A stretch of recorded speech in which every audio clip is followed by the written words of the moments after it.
ಜಗಜ್ಯೋತಿ ಅಣ್ಣ ಬಸವಣ್ಣನವರ 893ನೇ ಜಯಂತಿಯ ಶುಭಾಶಯಗಳನ್ನು ಹೇಳುತ್ತಾ, ಇವತ್ತು ಈ ಭಾಗಕ್ಕೆ ಅನೇಕ ಕೊಡುಗೆಗಳು ಕೊಟ್ಟಂಥ ಜಗಜ್ಯೋತಿ ಬಸವೇಶ್ವರವರ ಆಶೀರ್ವಾದ ಮತ್ತು ಅವ್ರ ವಚನ ಪ್ರಕಾರ ನಮಗೆ ಇವತ್ತು ಸಿಕ್ಕಂಥ ಅನೇಕ ಕುಲಕ್ಕೊಬ್ಬ ಶರಣ ಅಂತ ತೋರಿಸ್ಕೊಟ್ಟಂಥ ಅಣ್ಣ ಬಸವಣ್ಣವರಿಗೆ ವಿಶೇಷವಾಗಿ ಇವತ್ತು 893ನೇ ಜಯಂತಿಗಳ ಶುಭಾಶಯಗಳನ್ನು ಹೇಳಕ್ಕೆ ಬಯಸ್ತಾ ಇದ್ದೇನೆ.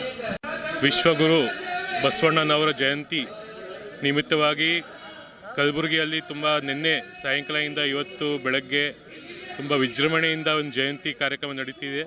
ಇಲ್ಲಿ ಎಲ್ಲ ಬರೀ ಲಿಂಗಾಯತ ಸಮಾಜವರು ಅಷ್ಟೇ ಅಲ್ಲ, ಬೇರೆ ಎಲ್ಲ ಸಮುದಾಯವರು ಬಸವಣ್ಣ ಅವ್ರ ಮೇಲೆ ಅಭಿಮಾನ ಇಟ್ಕೊಂಡು ಕಾಯಕವೇ ಕೈಲಾಸ ಅಂತ ಏನು ಮಂತ್ರ ಇದೆ, ಮತ್ತು ಇದೆಲ್ಲ ನಮ್ಮ ಬಸವ ಕಲ್ಯಾಣಿಂದ ಕಲಬುರಗಿ ಇಡೀ ಪ್ರಪಂಚದಲ್ಲಿ ಅವರ ವಿಶ್ವ ಗುರು ಅಂತ ಒಂದು ಖ್ಯಾತೆ ಪಡೆದು ನಮಗೂ ಕೂಡ ಈ ಭಾಗದಿಂದ MLA ಆಗಿ ಹೆಮ್ಮೆ ಆಗುತ್ತೆ. ಅದಕ್ಕೆ ಈ ಜಯಂತಿ ಎಲ್ಲರಿಗೆ ಒಳ್ಳೆಯದಾಗಲಿ, ಎಲ್ಲ ಸಮಬಾಳು ಅಂತ ಒಂದು ಏನಿದೆ ಆತ ನಡೆಯೋಣ ಅಂತ ಒಂದು ಹೇಳ್ತಾ ಎಲ್ಲರಿಗೆ ಒಂದು ಒಳ್ಳೆಯದಾಗಲಿ ಅಂತ ಹೇಳ್ತಾ ನಮ್ಮ ಧನ್ಯವಾದ.